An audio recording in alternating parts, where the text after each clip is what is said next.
ಎಲ್ಲರ ಜೊತೆನೂ ಕೆಲಸ ಮಾಡಿದ್ದೀನಿ ನಾನು, ಯಾರ್ಯಾರಲ್ಲಿ ಬಂದರು ಎಲ್ಲರ ಜೊತೆನೂ ಕೆಲಸ ಮಾಡಿದ್ದೀನಿ. ಅಯ್ಯೋ ಅಂತ ಅದೊಂದು ಖುಷಿ ಆಯಿತು. ಮುಖ್ಯವಾಗಿ ಇದು ನನಗೆ ಹೇಳಿದ್ರೆ ಬೇಡಪ್ಪ, ಆಮೇಲೆ ಸುಮ್ಮನೆ ತುಂಬ ಜಾಸ್ತಿ ಆಗ್ತದೆ ಜವಾಬ್ದಾರಿ, ಯಾಕೆ ಸುಮ್ಮನೆ ಬೇಡ, ನನ್ನ ಪಡೆ ನಾನು ಹೆಂಗೋ ನಡ್ಕೊಂಡು ಹೋಗ್ತೀನಪ್ಪ, ನಾನೆಲ್ಲ ಊರಿಗೆ ಹೋಗೋ ಇದಕ್ಕೂ ಅಡ್ಡಾಡ್ಕೊಂಡಿರೋ ನನಗೆ ಬೇಡ ಅಂತಂದೆ. ಕೊನೆಗೆ ಅಷ್ಟೇ ಇದೆ, ಅದು ಅಲ್ಲೇನೂ ಸೇರ್ಕೊಳ್ಳಲ್ಲ, ಇರುತ್ತಷ್ಟೇ ಜೊತೆಗೆ.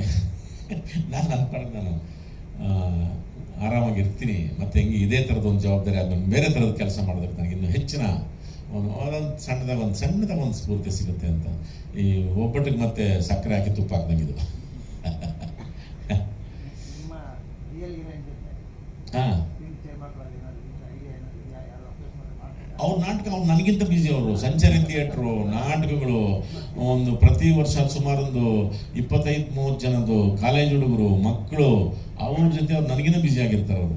ಈಗ ನನ್ನ ಮಗಳು ಅದೇ ಕೆಲಸ ಮಾಡೋಕ್ಕೆ ಶುರು ಮಾಡಿದ್ದಾಳೆ. ಹಾಗಾಗಿ ನಾವೆಲ್ಲ ಮಾತಾಡ್ತಿರ್ತೀವಿ. ಅದಕ್ಕೆ ಅವಾಗ ಹಿಂಗೆ ಕೊಡ್ತಾರೆ ಅಂದಾಗ ನನಗೆ ಗೊತ್ತಿಲ್ಲ, ಅವ್ರು ಕೊಡ್ತಾರೆ ಇವತ್ತು ಅಂದ್ಬಿಟ್ಟು. ನನಗೆ ರಂಗಭೂಮಿಲಿ ಮಾಡಿದ್ವಿ. ಇಲ್ಲ, ಅವನು ತಲೆದಂಡ ಸಂಚಾರ ವಿಜಯ ಜೊತೆ ಮಾಡ್ತಿದ್ದು. ಹಾಗಾಗಿ ನಾನು ಹೇಳಿದ್ನಲ್ಲ, ಸಿನಿಮಾಗಿಂತ ಹೆಚ್ಚಾಗಿ ಅವಳಲ್ಲೇ ಬಿಜಿ. ಅದನ್ನು ತುಂಬ ಜವಾಬ್ದಾರಿ ಇತ್ತು ಕೆಲಸವಲ್ಲ. ಅದೊಂದು ನಾವೊಂದು ರೀತಿ ನಮ್ಮ ಗುರುಗಳು ನಮಗೆ, ನಾನು ನಿಮ್ಗೆ ಹುಚ್ಚಿಡಿಸಿದ್ದೀನಿ, ಆ ಹುಚ್ಚನ್ನ ನೀವು ಕಂಟಿನ್ಯೂ ಮಾಡಿ ಅಂತ ಹೇಳಿದ್ದಾರೆ. ರಂಗಭೂಮಿ ಹುಚ್ಚು ಅದನ್ನು ಮಾಡ್ತಿದ್ದಾರೆ. ಅದಕ್ಕಿಂತ ಹೆಚ್ಚಾಗಿ ಈಗ ಸುಮಾರು ನಮ್ಮದು 20 ವರ್ಷ ಆಗ್ತಾ ಬಂತು ನಮ್ಮ ಸಂಚಾರಿ ಸಂಸ್ಥೆ ಸ್ಥಾಪನೆ ಮಾಡಿ. ಸುಮಾರು 250 ಜನ ಹುಡುಗರು ಬಂದಿದ್ದಾರೆ. ಮಕ್ಕಳು, ವಿಶೇಷವಾಗಿ ಮಕ್ಕಳು ರೆಡಿ ಆಗ್ತಾರೆ. ನಮ್ಗೆ ಉದ್ದೇಶ ರಂಗಭೂಮಿ ಸಾಧ್ಯತೆ ಜೊತೆಗಳಿಗೆ ಅವರಿಗೆ ಅಭಿರುಚಿಯನ್ನು ಬೆಳೆಸೋದು, ಹಾಡೋದು, ಕುಣಿಯೋದಾಗ್ಬೋದು, ಪೇಂಟಿಂಗ್ ಆಗ್ಬೋದು. ಇದನ್ನು ವ್ಯಾಪಾರಕ್ಕೋಸ್ಕರ ಮಾಡ್ತಾ ಇಲ್ಲ. ಹೌದಪ್ಪ ಅಂದ್ಬಿಟ್ಟು ಮಕ್ಕಳು ನಿಜವಾಗ್ಲೂ ಅದರ ಅಭಿರುಚಿ ಬೆಳೆಸ್ಕೊಳ್ಳಿ ಅನ್ನೋ ದೃಷ್ಟಿಯಿಂದ ಮಕ್ಕಳ ಜೊತೆ, ದೊಡ್ಡವ್ರ ಜೊತೆ ಕೆಲಸ ಮಾಡ್ತಿದ್ದಾರೆ. ಹಂಗೆ ತಂಡದಿಂದ ಬಂದು ಸಂಚಾರಿ ವಿಜಯ ಆಗ್ಬೋದು, ಅರವಿಂದ್ ಕುಪ್ಲಿಕರ್ ಆಗ್ಬೋದು, ಪ್ರಸನ್ನ ಆಗ್ಬೋದು, ಧನುಷ್ ಆಗ್ಬೋದು, ಸಾಕಷ್ಟು ಜನ ಕಲಾವಿದರು ಬಂದಿದ್ದಾರೆ. ಚೆನ್ನಾಗಿ ಮಾಡ್ತಿದ್ದಾರೆ ಅವರು. ಹಾಗೆ ನಿಮ್ಮ ಬದುಕಿನಲ್ಲಿ ಅಂತ ಹೇಳ್ಬೋದಾದಂತಹ ಒಂದು ಕ್ಷಣ ಇದು. ದಯವಿಟ್ಟು ನೀವು ಕುತ್ಕೊಳ್ಬೇಕಾಗಿ ಕೇಳ್ಕೊಳ್ತಾ ಇದ್ದೀನಿ ಸರ್. ಹಾಗೆ ಅವರ ಮಗಳು ಚುಕ್ಕಿ ಚುಕ್ಕಿ. ಜೋರಾದ ಚಪ್ಪಾಳೆ. ರಂಗಾಯಣ ರಘು ಅವರದ್ದು ದೊಡ್ಡ ಕುಟುಂಬ, ಆದ್ರೆ ಅವರನ್ನ ಪ್ರತಿನಿಧಿಸ್ತಾ ಇದ್ದಾರೆ ಈಗ ಈ ಚಿಕ್ಕ ಕುಟುಂಬ. ದಯವಿಟ್ಟು ಆಸೀನರಾಗಬೇಕಾಗಿ ಕೇಳ್ಕೊಳ್ತೀನಿ ಸರ್. ಹಾಗೆ ಒಂದು ಚಿಕ್ಕ ಸನ್ಮಾನವನ್ನು ನಾವು ಮಾಡ್ತಾ ಇದ್ದೀವಿ. ನಾವು ಮಾಡ್ತಾ ಇರುವಂಥದ್ದು ಚಿಕ್ಕ ಸನ್ಮಾನ ಅಂತ ಹೇಳ್ಬೋದು, ಆದರೆ ಅದರ ಬೆಲೆ ಪ್ರೈಸ್ಲೆಸ್ ಅಂತ ಹೇಳ್ತೀವಿ ಅಲ್ವಾ, ಹಾಗೆ.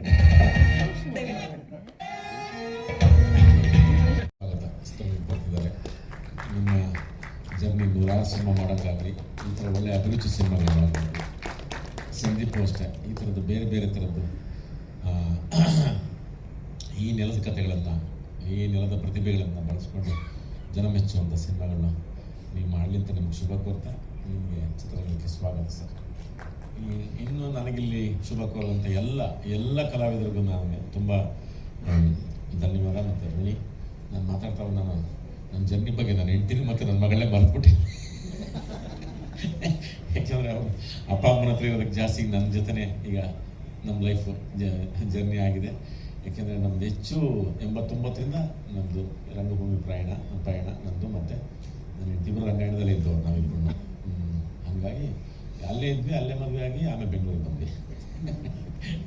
ಆಮೇಲೆ ನನ್ನ ಮಗಳು ಅವರು ಸಾಕಷ್ಟು ನನಗೆ, ಯಾಕೆಂದರೆ ಈ ಥರದ ಕೆಲಸ ಅಂದರೆ ನಾಟಕದ ಕೆಲಸ ಆಗ್ಬೋದು, ಸಿನಿಮಾದ ಕೆಲಸ ಆಗ್ಬೋದು, ಅದೊಂಥರ ಸಹಿಸ್ಕೊಳ್ಳೋದೆ ಅದನ್ನು. ಅದಕ್ಕೆ ಹಂಗೆ ನನಗೆಷ್ಟು ತಾಳ್ಮೆ ಇದೋ ಅದಕ್ಕಿಂತ 10 ಪಟ್ಟು ತಾಳ್ಮೆ ಅವರಿಬ್ಬರಿಗೂ ಇದೆ.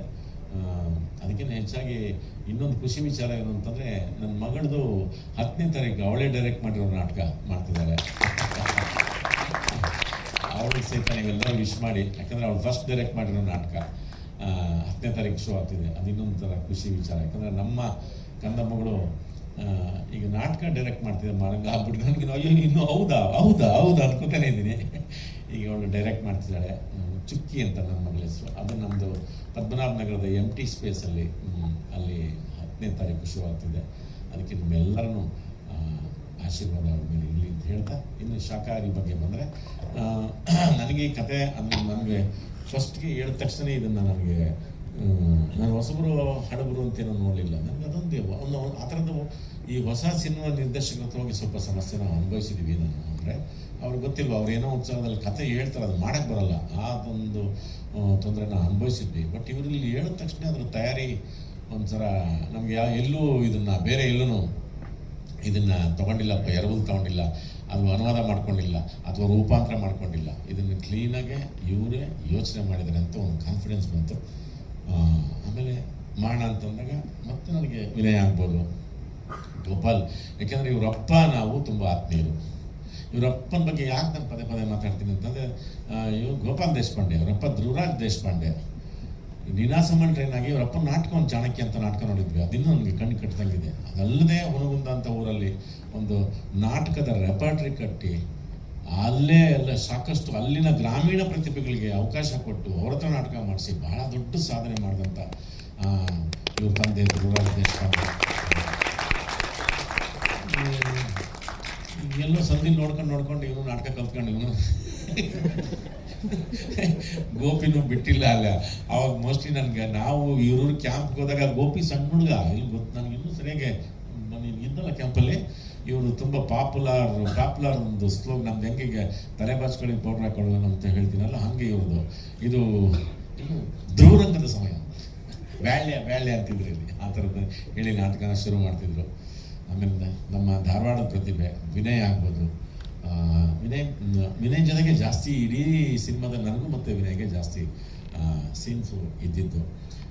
Vinay wish all the best. ಯಾಕಂದರೆ ನನಗೆ ಯಾವತ್ತೂ ನನಗೊಂದು ಆಸೆ ಇದೆ, ನನಗೆ ಕರ್ನಾಟಕದ ಮೂಲೆಯಿಂದ ಕಲಾವಿದರು ಬರಬೇಕು, ನಿರ್ದೇಶಕರು ಬರಬೇಕು, ತಂತ್ರಜ್ಞರು ಬರಬೇಕು, ಆ ಥರದಲ್ಲಿ ನಾನು ತುಂಬ ಅದು. ಯಾಕಂದರೆ ಅವಾಗ ಸಾಂಸ್ಕೃತಿಕ ಲೋಕ ಸಂಪದ್ಭರಿತವಾಗಿರ್ತದೆ ತುಂಬ. ಯಾಕಂದರೆ ನಿಮ್ಮ ಸಂಸ್ಕೃತಿ ನಿಮ್ಗೆ ಗೊತ್ತಿರುತ್ತೆ, ಅದನ್ನು ನೀವು ಹೇಳೋದಕ್ಕೆ ಮಾಡ್ತೀರಾ, ಅದನ್ನು ತೋರಿಸ್ತೀರಾ, ಅದನ್ನು ನಾನು ಹೌದು ನನ್ನ ಊರಿನ ಕಥೆ ಹೇಳಬೇಕು ಅನ್ನೋ ದಾವಂತ ಇರುತ್ತೆ. ಹಂಗಾಗಿ ನನಗೆ ಇದು ಹುನಗುಂದ, ಬಿಜಾಪುರ, ಅದು ಧಾರವಾಡ, ಅದು ನನಗೆ ಪಕ್ಕಕ್ಕೆ ಅದು ಬೆಂಗಳೂರು, ಪಕ್ಕ ಬೆಂಗಳೂರು ಇದೆ, ಸಿರ್ಸಿ ಆಗೋಣ ನೋಡ, ಮತ್ತೆ ನೋಡ ಸಿರ್ಸಿ ಬಂದರೆ ನನ್ನ ಕ್ಯಾಮ್ರಾ ಬಂದಬೇಕು ಅಂತ ನಾನು ವಿಶ್ವಜಿತ್ ಅವ್ರಿಗೆ.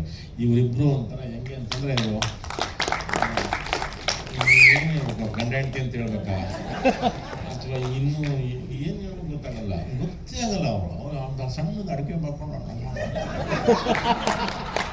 ನಾವು ಹಾಕೊಂಡಿದ್ದು ಗೊತ್ತಾಗೋದು. ಅವರು ಹೆಗ್ಗೋಡ್ನವರು, ಸಾಗರದವರು. ನನಗೆ ಪದೇ ಸುಬ್ಬಣ್ಣ, ಚೇವಿ ಸುಬ್ಬಣ್ಣ ಅವ್ರು ನೆನಪಾಗೋರು. ನಾನು ಹಾಕೊಂಡಿದ್ದಂತ ಗೊತ್ತಾಗೋದು. ಬಟ್ ನಾನು ತೊಗೊಂಡು ಮತ್ತೆ ನಾವು ಮಾಡೋರು. ಯಾಕೆ ನಾನು ಅವ್ರದ್ದು ಅಂತ ನಾನು ಇಡೀ ಸಿನಿಮಾ ಆ್ಯಕ್ಟ್ ಮಾಡ್ಬೇಕಾದ್ರೆ ನಾನು ಎಲ್ಲೂ ಲೈಟ್ನ ಫೀಲ್ ಮಾಡಲಿಲ್ಲ. ಯಾಕೆಂದರೆ ನಿಮ್ದು ಹೋಗ್ತೀವಿ ಬಲ್ಪ್ ಹಾಕ್ತಿರ್ತೀರ, ಆ ಬಲ್ಪ್ಗೆ ಒಂದಷ್ಟು ಯಾವನ ಮನೆಯಲ್ಲಿ ಇವು ಹೊಗೆ ಇರೋ ಮನೆಯಲ್ಲಿ ನೋಡಿ, ಅದು ಹೊಗೆ ಎದ್ದು ಬಲ್ಪ್ ಎಲ್ಲ ಒಂಥರ ಕಪ್ಪಾಗಿರ್ತದೆ. ಅಂದರೆ ಅವು ಹೊಗೆ ಕೂತ್ಕೊಂಡು ಅದಕ್ಕೊಂದು ಲೈಟು ಸುಮ್ಮನೆ ಮಿಣಕ ಅಂತ ಲೈಟು, ಆ ಥರದ ಲೈಟ್ ನನಗೆಲ್ಲ ಒಂಥರ ಬುಡ್ಡಿ ದೀಪದ ಲೈಟ್ ನನಗೆ ಫೀಲ್ ಆಗಿದ್ದು. ನನಗೆ ಎಲ್ಲೂ ಟೈಮ್ ತಪ್ಪದು. ಒಂದೊಂದು ಸರಿ ಸರ್ 1 hour ರೆಸ್ಟ್ ಮಾಡಿಬಿಡಿ ಅಂತ ನಾನು ರೆಸ್ಟ್ ಮಾಡಿಬಿಟ್ಟು ಸರಿ ಆಯಿತು ನಾವು ರೆಡಿ ಆಗಿಬಿಟ್ಟು ಬಂದರೆ ಏನು ಮಾಡಿದ್ರು ಲೈಟ್ ಇವರು, ನಾನು ಕೆಳಗೆ ಮೇಲೆ ನೋಡ್ಬಿಡ್ತೀನಿ ಏನು ಮಾಡಿದ್ದಾರೆ ಲೈಟ್ ಇವರು ಅಂತ. ಅದೆಲ್ಲ ಸೋರ್ಸ್ ಲೈಟ್ನ ತೊಗೊಂಡಿರೋರು. ಅದು ರಾತ್ರಿ 10 ಗಂಟೆನೋ 11 ಗಂಟೆನೋ ಇಲ್ಲ ಬೆಳಿಗ್ಗೆ 10 ಗಂಟೆನೋ, ಅದು ಸಾಯಂಕಾಲ ಹಿಂಗೆ ಆಗ್ತದೆ ಕಾಣಲಿ ಅಂತ ಮತ್ತೆ ತಿರ್ಗಾ ಬೆಳಗ್ಗೆ ಹಾಕೊಂಡು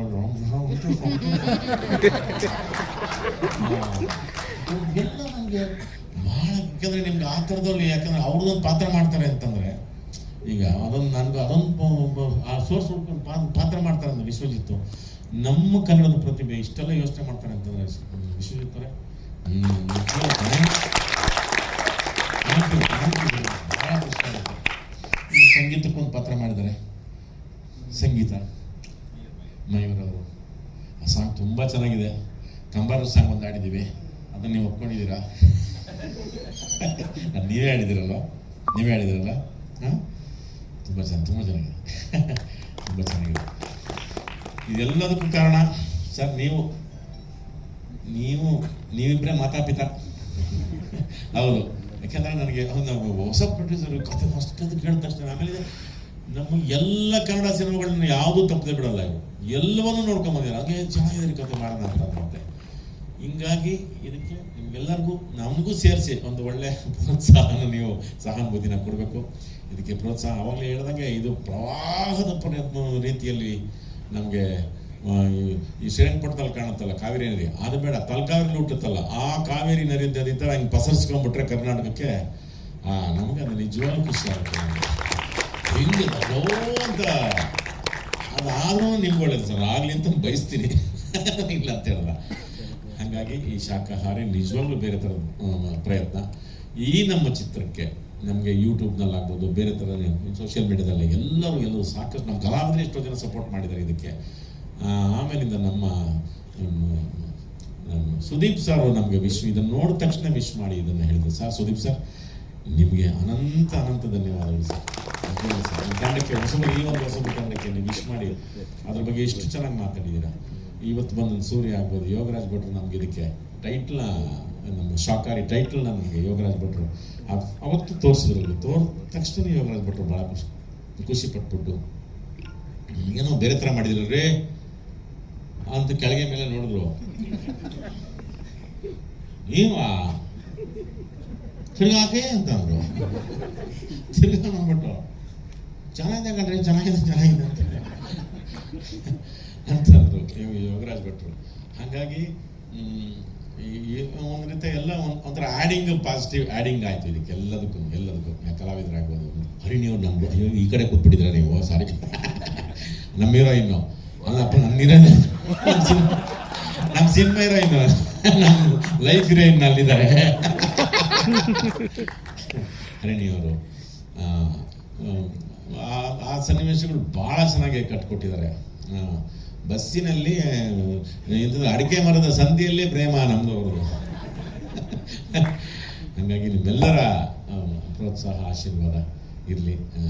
ಇದಕ್ಕೊಂದು ರೀತಿಯಾದ ಒಂದು ಶುದ್ಧ ಮನಸ್ಸಿನಿಂದ ಒಂಥರ ಈ ಕನ್ನಡದ್ದಪ್ಪ ಅಂತ ಒಂದು ಮಾರ್ಜಿನ್ ಜಾಸ್ತಿ ಮಾಡಿಕೊಂಡು ಆ ರೀತಿಯೇ ನಮ್ಮ ಕನ್ನಡದ ಕಡೆ ಸಪೋರ್ಟ್ ಮಾಡಬೇಕು ಅಂತ ನೀವು ಸಪೋರ್ಟ್ ಮಾಡಿ ಅಂತ ನನ್ನ ಮನಸ್ಫೂರ್ತಿಯಾಗಿ ಕೇಳ್ಕೊಳ್ತಿದ್ದೀನಿ. ಜೈ ಹಿಂದ್, ಜೈ ಕರ್ನಾಟಕ, ಅದೇ ಮಾತಾಡ.